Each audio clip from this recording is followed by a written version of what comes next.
Welcome to Wandering Jews at J Squared Adventures. Travel far enough and you meet yourself. We're your hosts. I'm Scott. I'm Sorrel. And in this episode, we explore a spirited topic. Literally, the relationship between Jews and whiskey.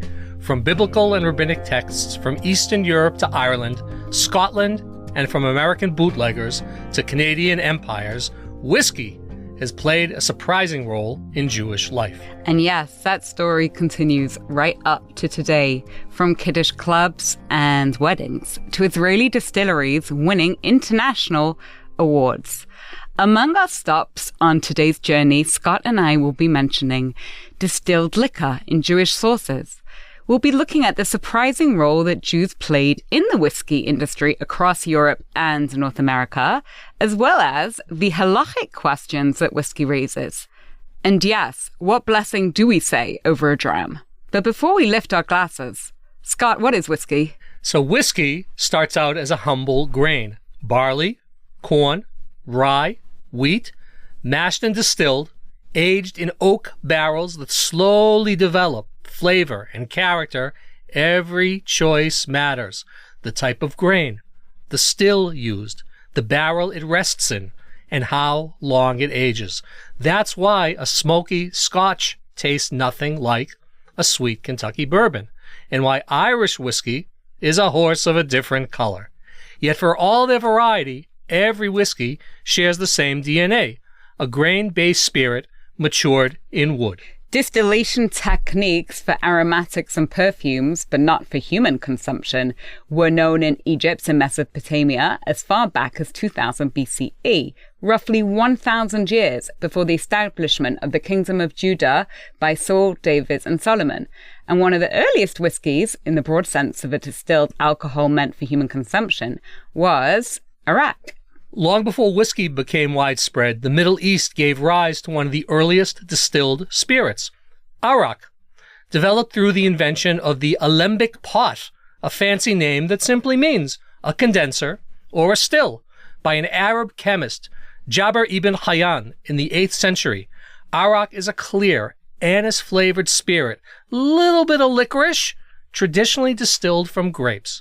Though Islam, it's well known, forbids drinking alcohol, the scientific breakthrough of distillation led to Arak's popularity all throughout the Levant, Mesopotamia, and the Middle East. Its name, derived from the Arabic word for perspiration, reflects the slow drip of the distillation process. Arak became a staple of Jewish and regional cuisine, especially in countries like Lebanon, Syria, Israel, and influenced the development of similar spirits throughout the Mediterranean, like ouzo, sambuca, and raki. For Jewish communities across the Middle East, Arak wasn't just another drink. It was a spirit of choice at weddings, smachot, and Shabbat tables, playing a very similar role, actually, that schnapps did for Jews in Eastern Europe. In many Sephardi and Mizrahi traditions, a l'chaim was actually more likely to be raised with Arak than with whiskey or vodka. Similar drinks to Arak, varying in name, use of specific ingredients, and regional customs can be found in Greece, ouzo, Morocco, mahaya, Turkey, raki, and sambuca, Italy. All of these Middle Eastern and Mediterranean spirits are the great-great-grandparents of your favorite Scotch, Irish whiskey, and American bourbon or rye. And for all you purists, let's point out that whiskey, with an E, for spirits from the United States and Ireland, and whiskey, without an E, for spirits from Scotland, Canada, and Japan. In the Bible frequently mentions wine and strong drink. In Hebrew, shecher. For example, Leviticus 10:9 warns priests not to drink wine or strong drink before entering the sanctuary. In Isaiah 5:11, Isaiah criticizes those who rise early to pursue strong drink. We refer to shikar as being someone who's drunk, right? That's right. And that goes back to our episode on Yiddish. But distilled spirits like whiskey, they didn't exist yet in the days of Isaiah, for example. Distillation, as we said, came much later in the Islamic world and entered Europe in later centuries as knowledge from the Mediterranean, from Islamic Spain, from Islamic Portugal went north. So let's see what the Talmud has to say on the subject. The Talmud discusses wine extensively, but we know it also mentions fermented beverages like beer and date wine. And in Pesachim 107a, the rabbis, they debate whether beer can be used for Kiddush, and interestingly enough, also for Havdalah. Distilled spirits appear later in response to literature, especially in Eastern Europe, where whiskey became common. So, Sorel, is there a blessing over whiskey? Because, we have a blessing for everything. Well, I'm really glad you asked. The blessing is Shahakol Nihiyah Bidvaro, by whose word all things came to be. This is actually the standard blessing. So whiskey is relegated to the category in terms of blessings of beverages that are not wine or grape juice. And if we continue on our geographical journeys, now we're in Eastern Europe, 19th century Poland. Jews there held a virtual monopoly on the alcohol trade through a system called propinacja. I hope I'm saying that right. Propinacja. My extensive knowledge of the Polish language, what can I tell you?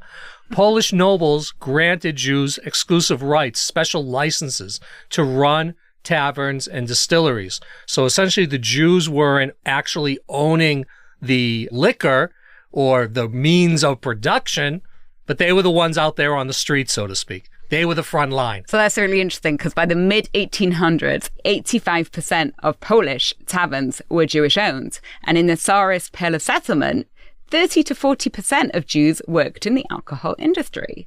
From humble taverns to bustling distilleries, Jewish merchants became the heartbeat of Eastern Europe's drinking culture. So if we're already in Eastern Europe and we're talking about Poland and we're visiting roadside inns, let's talk about a Hasidic story. One snowy evening, Rabbi Levi Yitzchak stomped off at a roadside inn. Inside, peasants, they were drinking and singing, and the Jewish innkeeper, himself a simple man, was pouring drinks and laughing with the guests. The Rebbe sat quietly in the corner, observing. At one point, the innkeeper noticed him and approached with a glass of vodka. "Rebbe, you look cold. A little warmth." The Rebbe smiled, and he accepted the drink. "Tell me," the Rebbe asked, "do you ever feel that this place, this tavern, is it far from holiness?" The innkeeper paused. "Rebbe, I pour drinks. I sweep floors. I listen to troubles. But sometimes, when I help a drunkard find his way home, when I give a poor man a free meal, I feel like I'm doing God's work." The Rebbe nodded. Indeed, holiness is not only in the synagogue. Sometimes it hides in the warmth of a strong drink and the kindness of a tired innkeeper. I love that. So on that spirit, as we continue on Pun intended. Yeah, as we continue on our international tour, let's travel to some destinations actually closer to my origins, Ireland and Scotland. In Ireland, Jewish merchants were active in the whiskey trade in cities like Dublin and Belfast. This connection has been immortalized in literature through James Joyce's masterpiece Ulysses. Joyce's protagonist, Leopold Bloom, is the son of a Hungarian Jewish whiskey salesman, a fictional reflection of real Jewish involvement in the Irish whiskey business. Joyce's own father had invested in a distillery that failed, and this personal history shaped Joyce's critical view of the whiskey industry. Bloom's character, navigating Dublin's social and commercial life, offers a lens into how Jews were perceived as part of the economic fabric, including its liquor trade. Jewish involvement in the Irish whiskey industry was prominent. So while Ireland's Jewish population was historically small, Jews did play a notable role, as we pointed out, in the country's commercial life, including the whiskey trade, particularly in the late 19th and early 20th century, as Jews fleeing Eastern Europe also came to Ireland, like they went to many other places, including Eretz Yisrael and the United States of America. Jewish immigrants and merchants engaged in imports, exports, bottling, and retail. These cities had growing Jewish communities, and whiskey was a key commodity in both domestic and international trade. Jewish-owned shops and businesses often include liquor sales as part of broader mercantile operations. So some Jewish families in Ireland, they managed hotels and inns, and it's a little bit reminiscent of how we described Poland. These places commonly served, of course, whiskey. These establishments were not only commercial ventures, but they were social hubs. Think about a time before television, internet, even radio. And Jewish innkeepers played a role in local economies and hospitality. They were community builders in a certain way. The management of such venues often involved purchasing whiskey in bulk, negotiating with distillers, and of course serving it to a diverse clientele. And that brings us to my favorite drink, Baileys. A more modern and surprising example of Jewish innovation in the Irish alcohol industry is the creation of Baileys Irish Cream. Though not a traditional whiskey per se, Baileys is a whiskey-based liquor invented in 1973 by David Gluckman, a nice South African Jew working in London. Gluckman developed the product for the Irish Dairy Board and international distillers and vintners, combining Irish whiskey and cream into a globally successful brand. Gluckman's Irish Cream accounts for a whopping 50% of all Irish alcohol sales internationally. In Scotland, nearby, Jewish involvement in the whiskey industry was more commercial and urban as compared to Ireland. While Ireland saw Jewish participation in tavern management, in rural distilling, Scottish Jews were more active in blending, bottling, distribution, especially in big cities like Glasgow and Edinburgh. Jewish merchants often worked in wholesale and export, helping Scotch whiskey reach international markets. The Gorbals neighbourhood, talking of Glasgow, was home to a large Jewish immigrant population in the late 19th and early 20th century. Many Jews in this area worked as traders, shopkeepers, and small-scale manufacturers, including in alcohol-related businesses.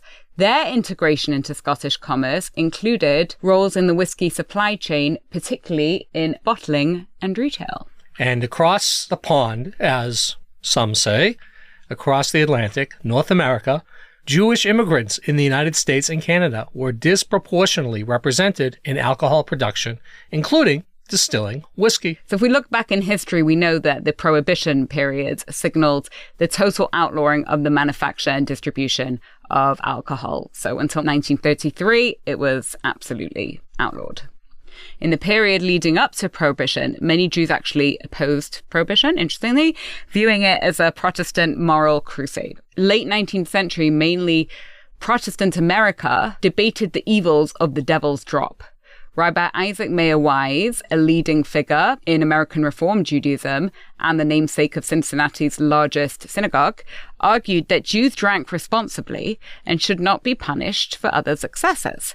He wrote in an essay on the temperance question, which came out in 1880, several decades actually before the Prohibition became law in America, that the Jews drink wine to sanctify the Shabbat, not to desecrate it, emphasizing that the cultural, as we know, and the religious role of alcohol in Jewish life is a cherished symbol of celebration rather than excesses.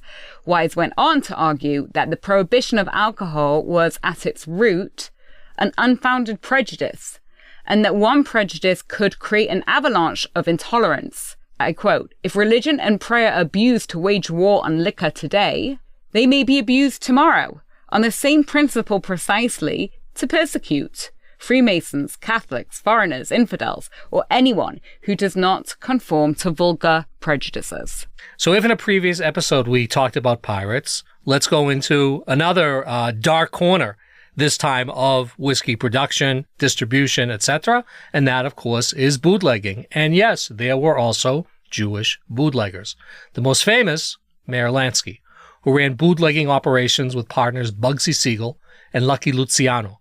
Meyer Lansky helped organize smuggling routes, money laundering schemes, and this criminal trio would go on beyond bootlegging. So it's interesting. I'll just interject here, Scott, because one of my favorite shows is Boardwalk Empire. And as we're talking about it, I'm curious as to the origin of where does bootlegging come from? So I think originally the idea was the small flask that someone would keep inside their sock. Creative. On one side, a flask of whiskey. On one side, a dagger. To make it balanced.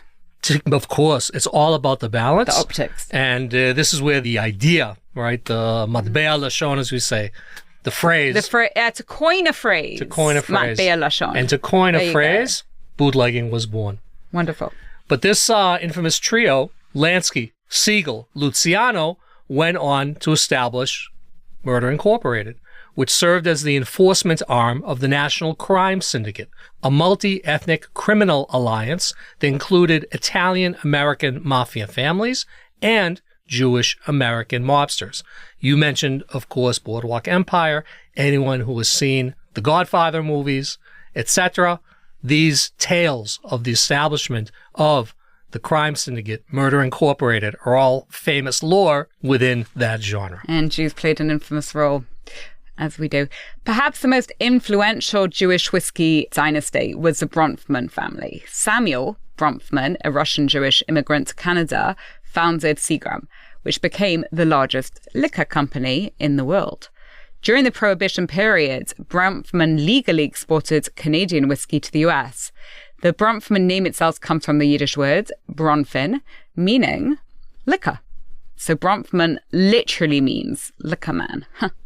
During Prohibition in the United States, 1920, as we said, to 1933, that 13-year period, Seagram, under the leadership of Samuel Bronfman, managed to legally export whiskey from Canada to the US, but the legality was nuanced and often exploited through loopholes and indirect channels. So we know that they took some kind of creative shortcuts along the way. And, you know, it's like the difference between comedy and tragedy. Woody Allen once said, tragedy, it breaks. Comedy, it bends. Maybe legality is closer to comedy. But here's how it worked. Legal export under Canadian law, right? Get it?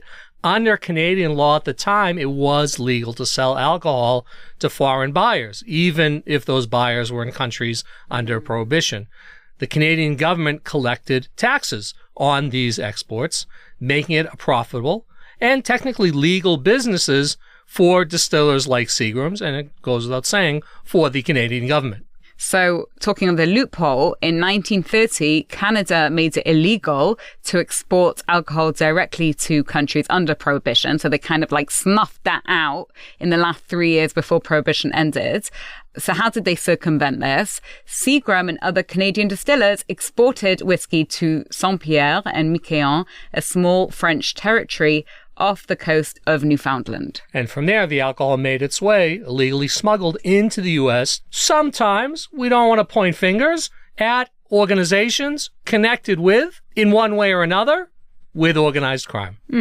And during the Prohibition, when Canadian whiskey was being smuggled into the United States, residents in the area around Lake Erie, the fourth smallest of the 5 Great Lakes, referred to Erie as Jews Lake, based on the stories of Jewish involvement in the legal production of whiskey in Canada and the illegal smuggling of Jewish gangsters across the Canadian border into the United States in small boats across what became known as Jews Lake. Now, we said Prohibition in the United States ended in 1933.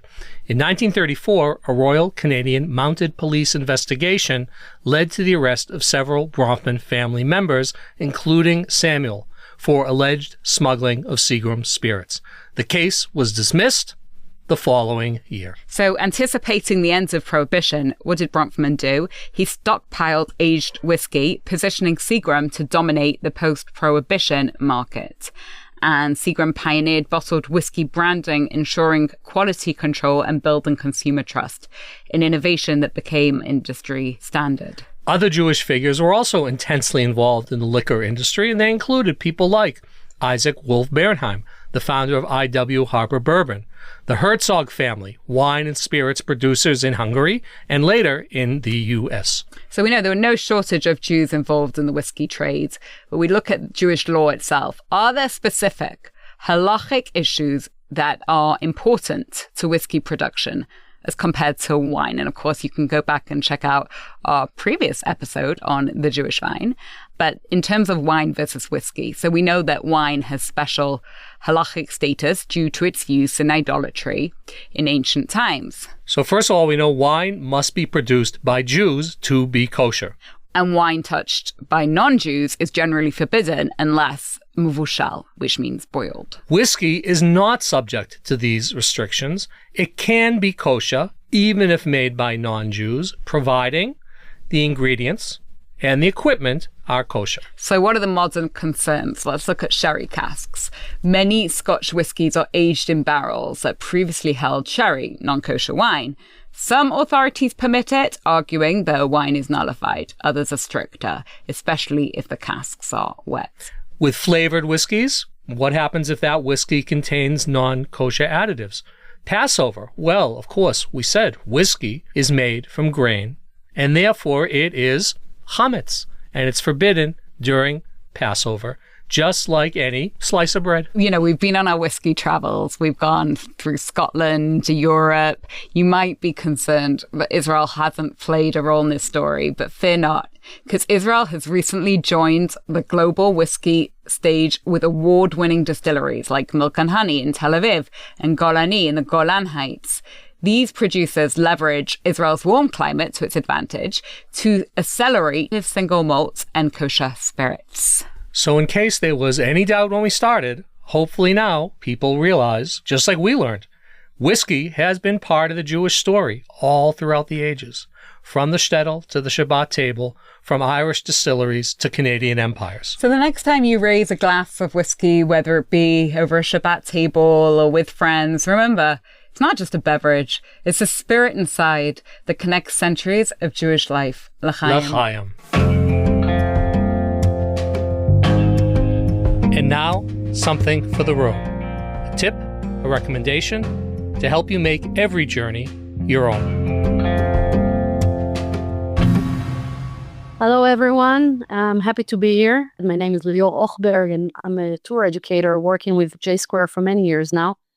Part of what we're doing today for Something for the Road is to bring one NGO which is active in Israel, working in the field here in Israel. And I would like to introduce you that NGO, which is very dear and close personally to my heart. The name of that NGO is Hair Academy. It's actually a vocational school. It's a nonprofit organization, a vocational school that brings women out of the cycle of prostitution and abuse. The idea that is very dear to the Jewish world, that if you give a man a fish or a woman a fish, that's enough for one day or one meal. But if you provide that woman with a pole and a confidence and security, she will be able to pick up herself, maybe even continue on to build a stable home and a stable life for herself. In Israel, as you know, situations tend to be complicated when it's come to welfare.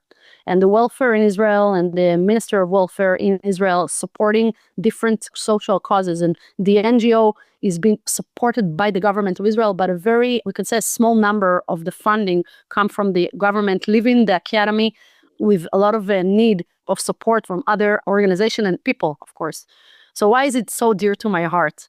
When I was a second grader, I have to say, one of my best friends, if not my best friend, we grew up together. I became, much later on in my life, a tour educator. She's a very activist person.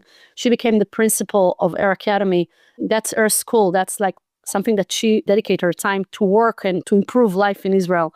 And she asked me about a couple of years ago to take the ladies that are part of that school, which came out of cycle of abuse and, as I said, prostitution, for a day of fun. So we went across the street from where I live, which is a kibbutz, and we were foraging in the forest, and just to be out in the open with them and to see how they appreciate knowledge, information, and someone that see them and say, you don't deserve F, you deserve more than any other person because they're a lioness.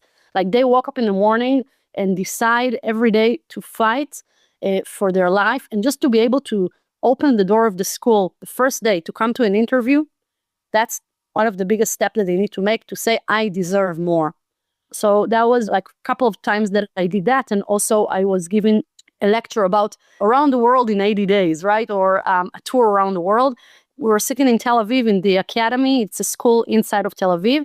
And I just opened my laptop on a big screen and I showed him with Google Maps. We were like flying into places like the Parthenon in Athens or the Colosseum in Rome or the Statue of Liberty in New York. And by that, there was a tool that I can open the world for them. And how do you board a plane? Even how do you go into an airport? The most technical things that they didn't really get the chance to do in their life.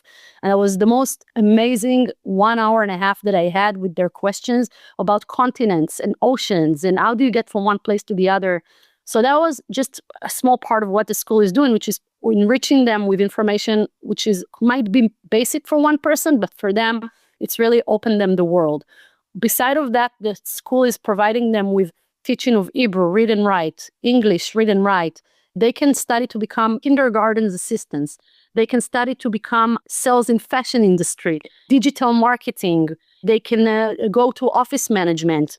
All of those different fields that they actually can pick up a profession, step up to the world, and just be able to provide for themselves. I want to say one more thing, and with that, to explain that the school is in Tel Aviv. There is, this day, 2025, more than 600 students that pass through that school, and they can take as many courses as they want. There is 100 courses that the school is running. They can continue and take courses as much as even public speaking, life skills, like how do you fill up a resume? How do you go to a job interview? Social workers from the school will offer them to go with them to a job interview to provide them with the confidence that they need. So every step of their life, once they're in the school, is being taken care of. But it's also an interesting thing to know that it is a community place, but it's also a place that want to provide them their independence. So there is a fine line that they walk there to provide them with the ability to step up on their feet and step out to the big world. One word that I want to say just about the founders. The founders of the project is Iris Stern-Levy and Tal Chemo. They both met in Tel Aviv in the early 2000s, being activists and volunteers in a shelter for women that went through an abuse and prostitution. And they understood that once they got the warm meal and they got maybe a little bit of social support, they're still back out on the streets. Again, the pole, not the fish. And this is where they decided to initiate and open Air Academy. Just a few months ago, another extension in Haifa got open. And it's very exciting. I'm really honored and humbled to be a part of that project. And I open in a world and something that will enrich your experience as well coming to Israel, asking more questions about that as well. We are here for that also. And I want to just send you to the podcast. In the resources, there is a link. So the name of the project is Her Academy, Her Academy, that you can log in. You can read more. You can make a donation or a contribution if that's what you feel in your art. Want to do more? We will appreciate that. But of course, no pressure. And thank you very much for listening. And I hope to see you here in Israel in your next trip with J Square. We are here. The country is ready for you. And we would love to go on a journey together with you again. All the best and keep safe. Thanks for listening. Dive deeper into the world of travel on our J Squared Adventures website. That's j2adventures.com. And stay in the loop with our latest adventures on all our social media platforms, Facebook, Instagram, and LinkedIn, all under J2 Adventures. And if you enjoyed hanging out with us, don't forget to leave us a comment, review, and subscribe wherever you get your podcasts. Until next time, travel safely and keep wondering. I'm Sorel. I'm Scott. See you soon with the Wandering Jews.